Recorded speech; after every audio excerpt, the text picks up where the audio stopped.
PKS. Sekali lagi, PKS. PKS.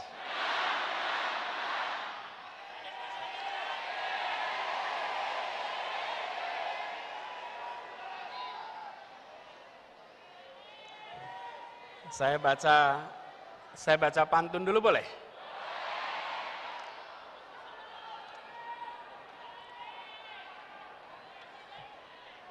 Habib Salim pergi ke Koja, mampir di jalan makan pepaya. 2023 kita bekerja, 2024 kita berjaya.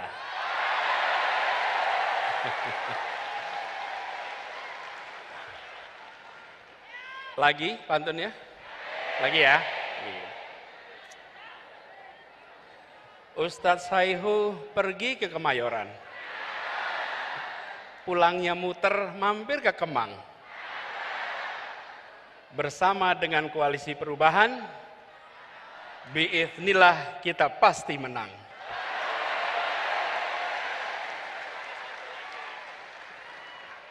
Kalau dua itu kelihatannya kurang lengkap. Ini koalisi bertiga, pesannya 3, 2 tambah 1 sama dengan 3. Satu lagi. Habib Abu Bakar pergi ke Tambun. Pulangnya lewat hutan kayu. Untuk PKS yang sedang ulang tahun, Happy Milad to you.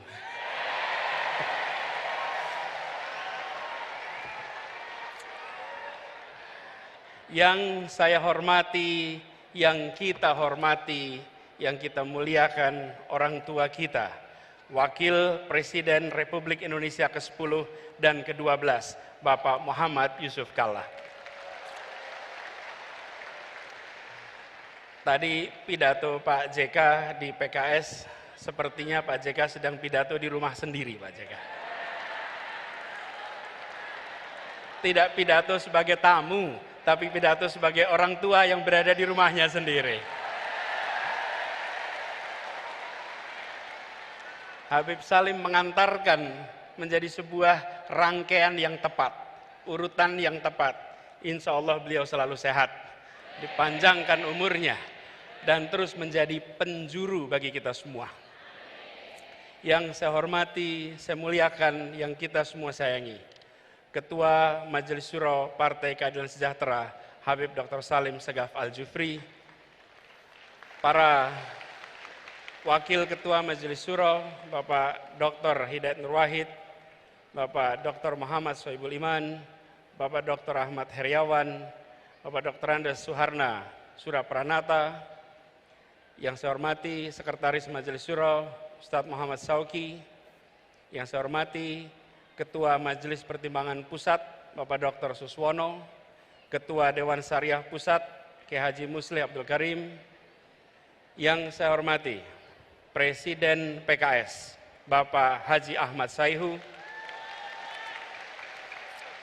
yang saya hormati Sekjen PKS, Habib Abu Bakar Al-Habsyi, yang saya hormati Bendahara Umum PKS, Bapak Haji Mahfud Abdurrahman, yang saya hormati Ketua Mahkamah Partai, Kiai Haji Surahman Hidayat, Ketua Fraksi PKS, Bapak Dr. Jazuli Juwaini, dan seluruh anggota DPR RI dari PKS.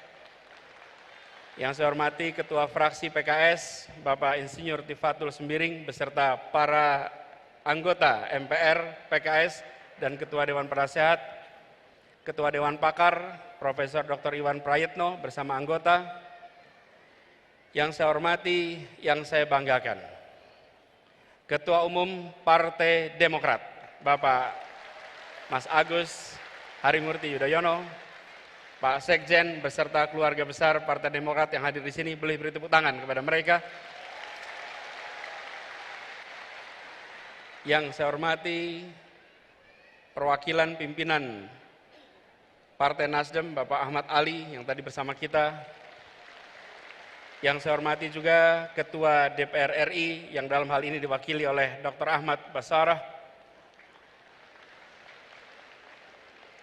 para kepala daerah dan wakil kepala daerah PKS dari seluruh Indonesia yang hadir bersama kita, para ketua bidang dan badan DPP PKS, para wakil sekjen, wakil bendum, dan seluruh staf, kantor kepala staf, presiden, para ketua MPW, ketua DSW, ketua DPW, para pengurus, struktur anggota dan simpatisan PKS, dan seluruh keluarga besar PKS, para ketua dan anggota unit pembinaan, para tamu undangan, hadirin saudara-saudara sekalian sebangsa setanah air. Assalamualaikum warahmatullahi wabarakatuh.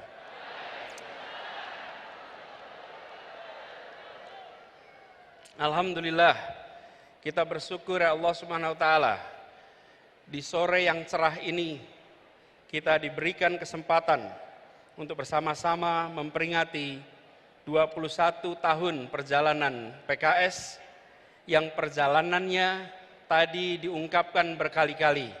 PKS telah menjadi salah satu partai yang bisa dijadikan teladan dalam berdemokrasi. PKS konsisten bahwa berdemokrasi memiliki dua peran. Ada masa berperan di dalam pemerintahan dan ada masa berperan di luar pemerintahan. PKS menjalankan itu dengan konsisten. Karena itulah ini bisa menjadi contoh. 21 tahun adalah masa yang pendek untuk usia sebuah organisasi. Masih panjang perjalanan ke depan. Mempesona ditulis hari ini itu penting. Tapi mempesona ketika ditulis para sejarawan itu jauh lebih penting. Dan PKS memberikan dokumen kepada para sejarawan nanti sebagai partai yang konsisten memainkan perannya ketika berada di dalam pemerintahan, kontributif, ketika di luar pemerintahan, konstruktif. Ini adalah satu peran yang luar biasa yang dimainkan oleh PKS. Dan peringatan kali ini seperti tadi disampaikan oleh Beb Abu, Pak Sekjen, bahwa seharusnya diselenggarakan April, tapi karena jadwal dan lain-lain jadi dilaksanakan di bulan Mei. Dan ini bersamaan, pilihannya adalah 20 Mei. 20 Mei ini bersamaan dengan 115 tahun momen kebangkitan nasional. Karena itu di dalam kesempatan ini izinkan kita juga menengok pada perjalanan bangsa bahwa momen kebangkitan nasional 115 tahun yang lalu adalah momen di mana kita bangkit. Perlawanan yang dulu lokal, yang dulu fisik, menjadi perjuangan yang terkoordinir dengan kekuatan intelektual, dengan kekuatan politis, dan memiliki identitas kebangsaan yang kuat. Momen kebangkitan nasional adalah awal dari perjuangan menuju kemerdekaan. 37 tahun kemudian kita meraih kemerdekaan. Dan ini adalah kesempatan hari ini untuk kita reflektif. Ketika kita bergerak ke depan di hari kebangkitan nasional, kita harus ingat bahwa kita pernah bangkit, tapi tidak ada jaminan bahwa bangkit itu artinya terus-menerus menjadi kuat. Bangsa-bangsa di seluruh dunia, ada masa mereka bangkit, membesar, ada masa mereka bangkit, pelan-pelan turun, bahkan gagal. Di berbagai tempat di seluruh dunia. Karena itu momen ini, di saat ulang tahun PKS, bersamaan dengan momen kebangkitan nasional, mari kita tengok, bangsa ini harus bisa bangkit lebih kuat. Sambil kita lihat pelajaran dari bangsa-bangsa di seluruh dunia. Ribuan tahun sejarah sudah mencatat bangsa yang bangkit dan bangsa yang kemudian negaranya hilang. Ada sebuah buku berjudul Why Nations Fail, Mengapa Negara Gagal. Studi ini bukan studi teoritis, studi ini adalah mengumpulkan berbagai peristiwa, mengambil hikmahnya, apa yang harus kita perhatikan supaya kita terus bisa bangkit ke depan. Dan di antara tanda-tanda mengapa gagal, mengapa kemunduran adalah dua unsur utama, institusi politik dan institusi ekonomi. Ketika institusi politik institusi ekonomi itu bersifat ekstraktif, memeras, maka pelan-pelan negaranya akan turun. Tapi kalau institusi ekonomi, institusi politik sifatnya inklusif, memberikan kesempatan setara kepada semua, pelan-pelan negara akan bangkit menjadi kuat, menjadi makin berkembang. Apakah institusi politik dan ekonomi yang bersifat memeras menyingkirkan atau bersifat inklusif memberikan kesempatan pada semua? Coba kita lihat satu-satu. Kita lihat institusi politik. Apa bedanya negara dengan institusi politik yang bersifat memeras, ekstraktif, menyingkirkan, dan yang bersifat inklusif atau melayani semua? Negara dengan institusi politik bersifat memeras, menyingkirkan, cenderung mengkonsolidasikan kekuatan, kewenangan pada satu pemimpin, pada satu grup, pada satu kelompok. Kekuasaannya tidak disebar dan dibagikan kepada semua. Negara dengan institusi politik yang memeras, menyingkirkan, memberikan kesempatan partisipasi yang terbatas, partisipasi yang terkendali. Bahkan mereka-mereka yang berbeda pikiran politiknya sering dipinggirkan dari arena. Negara dengan institusi politik yang memeras menyingkirkan ini sering tidak mengindahkan etika, sering tidak mengindahkan aturan hukum. Bahkan peraturan bisa ditekak-tekuk, bisa diterapkan setelah tebang pilih, dan seringkali dibuat hanya untuk menguntungkan mereka yang sedang berada di dalam lingkar kekuasaan. Mudah-mudahan tanda-tanda seperti ini tidak ada di negeri kita. Ada apa tidak? Ada yang merasakan? Jangan sampai ada. Karena itu tanda-tanda bukan menuju kesuksesan. Dan sebaliknya, negara dengan institusi politik yang bersifat melayani semua, yang menjunjung tinggi pilar demokrasi, yang memberikan kewenangan kepada cabang-cabang pemerintahan agar saling mengawasi, saling menyeimbangkan. Negara yang seperti ini akan kita saksikan tanpa konflik kepentingan. Misalnya, yang seperti ini tidak ada market player yang sekaligus regulator. Kalau pedagang, pedagang saja. Jangan pedagang sekaligus pejabat, sekaligus pembuat aturan. Apalagi membuat aturan yang terkait perdagangan yang dibuatnya. Dan juga tidak kemudian serba rangkap jabatan, apalagi rangkap jabatan yang bertumpuk-tumpuk. Juga memastikan meritokrasi berjalan dalam pemerintahan, bukan memberikan keistimewaan pada keluarga. Negara dengan institusi politik yang melayani ini cenderung menjunjung tinggi tegaknya rule of law. Sehingga yang dilakukan adalah memperkuat cabang-cabang hukum agar independen, agar terbebas dari intervensi politik, agar transparan dalam setiap pengambilan keputusan. Dan kalau kita saksikan, ini yang harus kita perkuat di Republik ini.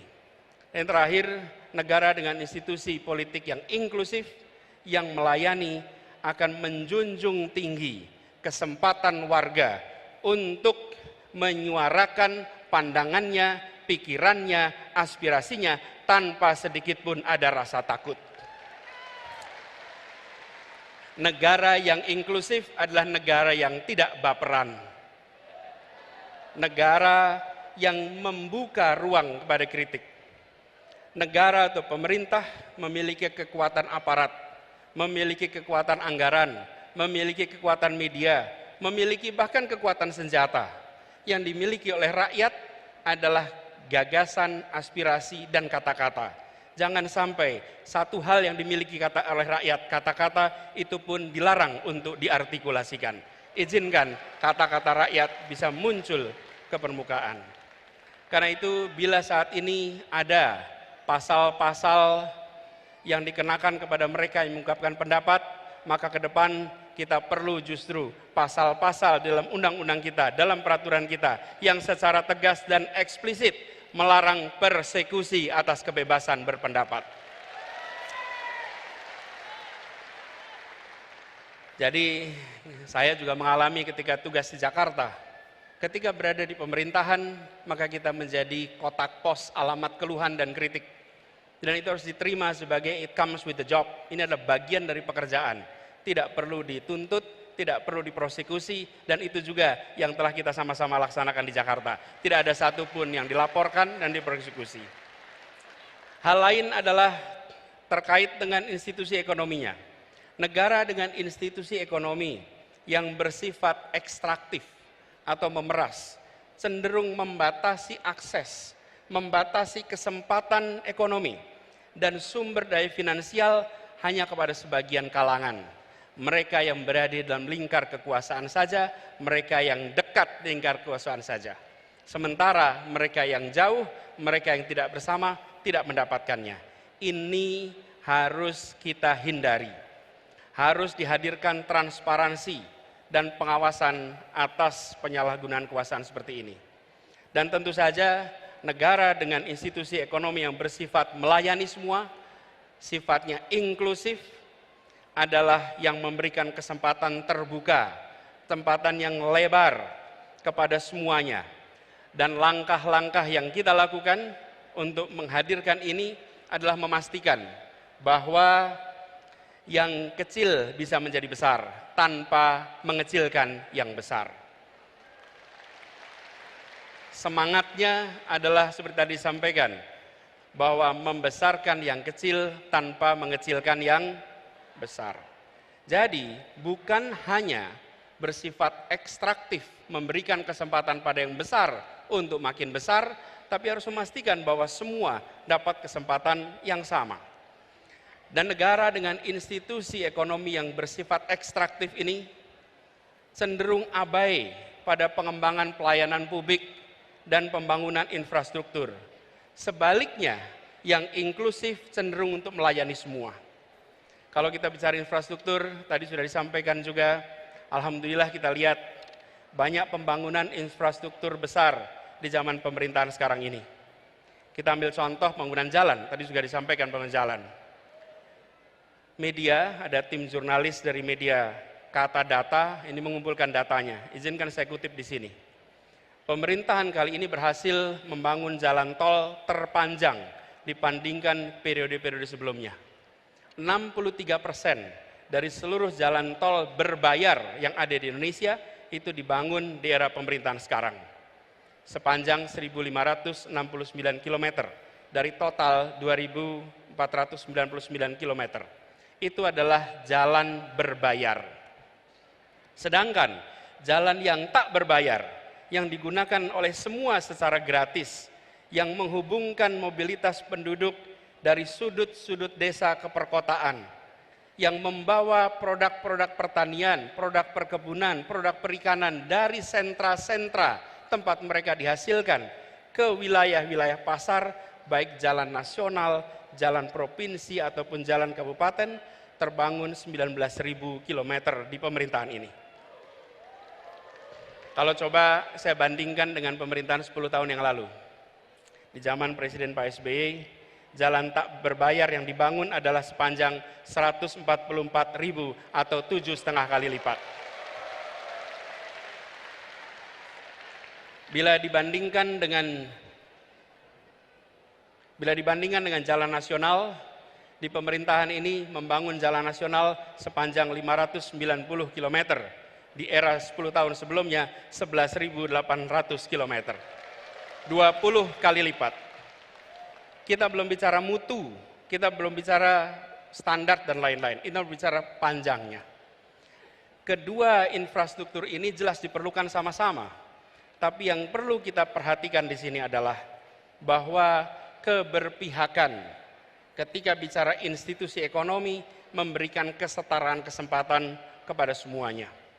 Kita perlu memikirkan ke depan institusi yang inklusif, infrastruktur yang menunjang keseharian.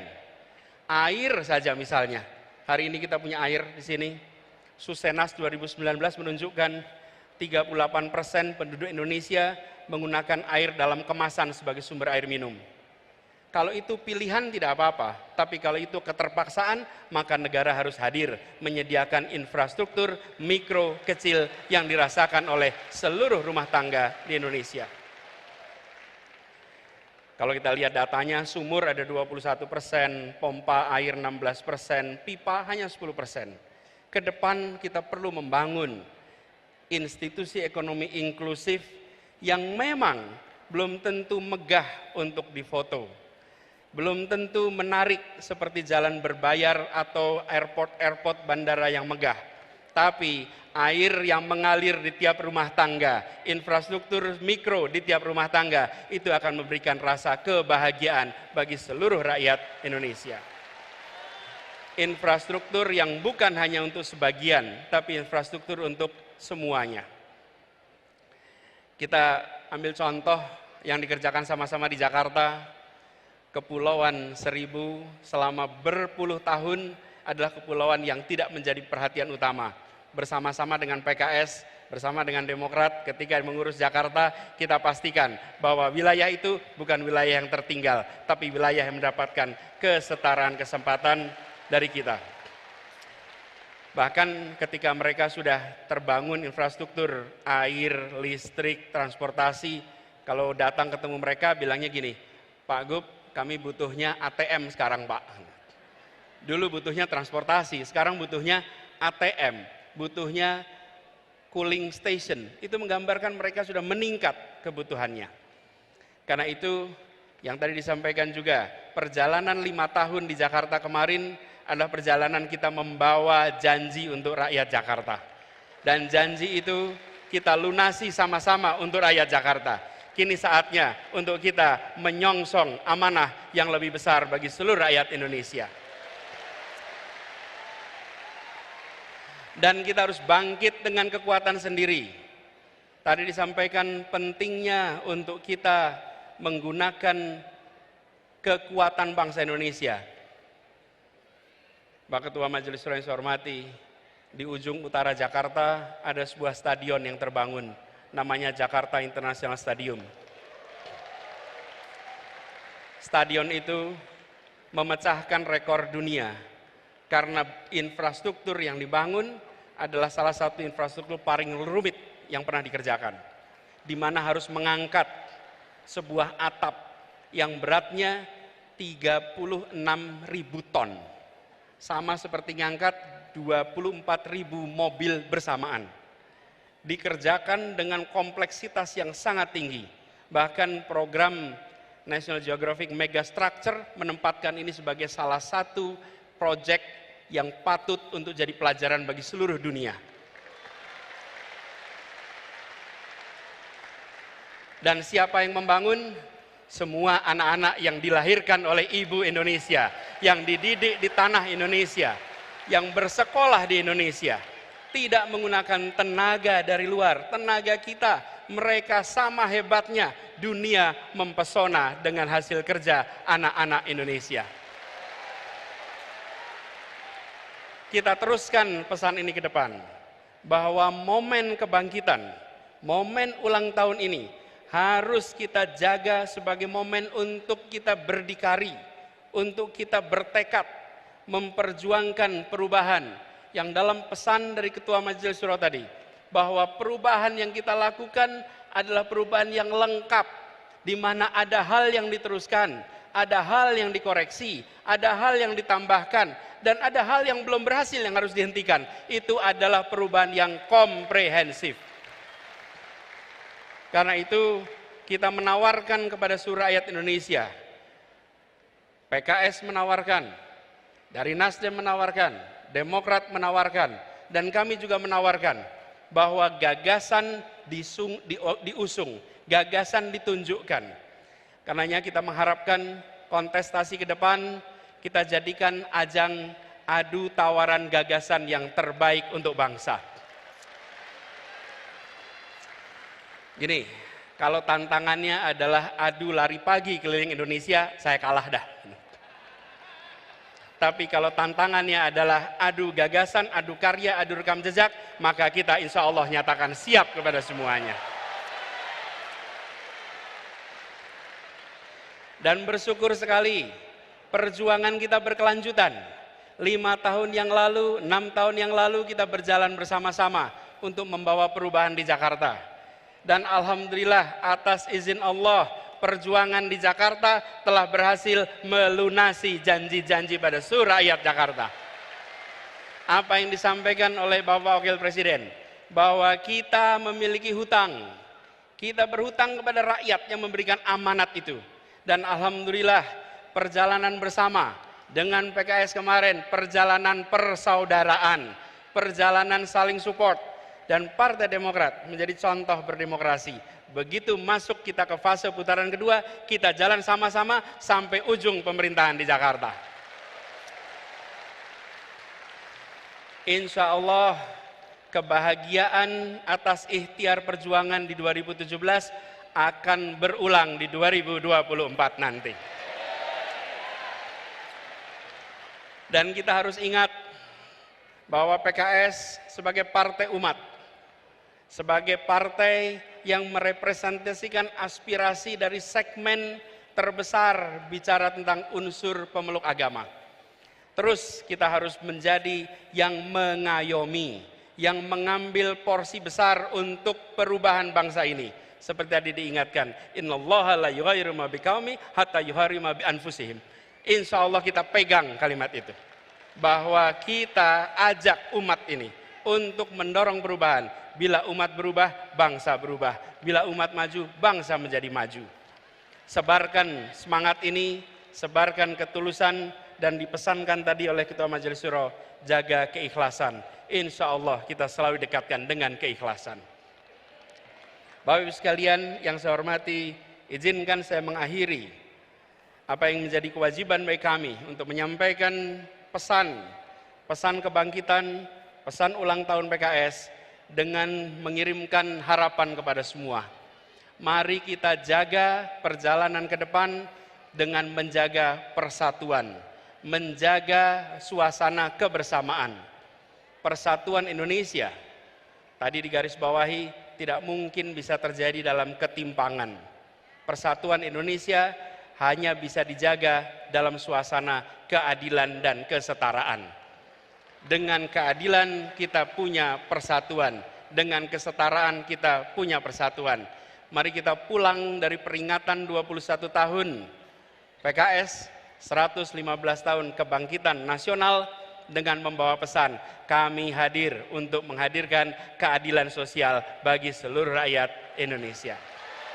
Kami hadir untuk memastikan ada kesejahteraan bagi semua. Kami hadir untuk memastikan muncul persatuan bagi semuanya. Izinkan kami menutup dengan sebuah pantun. Pantun ya. Bangkit serempak satu tujuan.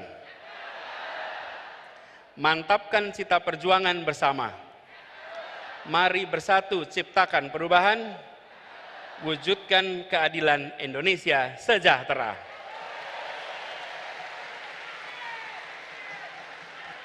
(21) bukan sekedar angka. PKS bukan sekedar konsonan. Perjuangan dan kerja jadi bukti nyata. PKS terus menjadi partai idaman. Terima kasih. Kurang lebih mohon dimaafkan. Assalamualaikum warahmatullahi wabarakatuh.